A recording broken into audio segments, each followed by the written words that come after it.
I hired a handyman named Sal to fix a leaking roof and accidentally hired the closest thing to a father I would ever have. I was 26, newly divorced, drowning in a house I could not afford and could not sell, and everything in it was breaking at once as if the building could sense weakness. Sal showed up in a truck older than me, took one look at my ceiling, and said, "This is going to be a whole thing, kid. Put a pot of coffee on." He was there for 6 weeks. The roof took 2. The rest of the time he found other things: a door that stuck, a fence leaning like it was tired, a garden gone to weeds. I realize now he was inventing reasons to stay because he could see, the way older men can see, that the house was not the thing that was broken. He never asked about the divorce. He just handed me tools and expected me to hold the other end.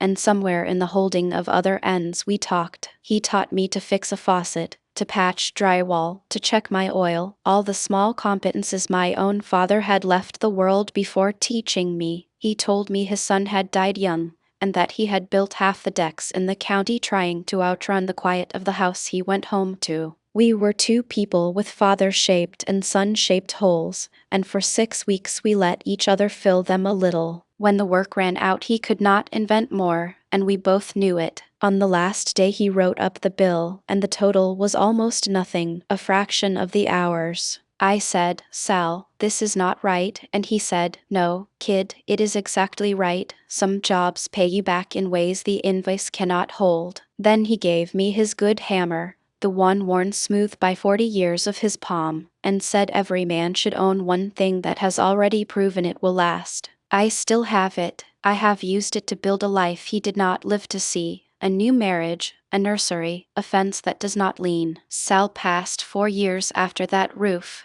I only found out because I drove by to show him the deck I had built myself, wanting him to see that the lessons took, and a neighbor told me. I sat in my truck in front of a stranger's house and cried holding a hammer. I use it still, gently, the way you handle something that is more than a tool. And when my own kids are old enough, I am going to teach them to hold the other end, to patch what leaks, to check the oil, and eventually to give away their good hammer to some lost young person who needs a reason to believe the house can be saved. That is how it works. That is how he saved me, one invented job at a time.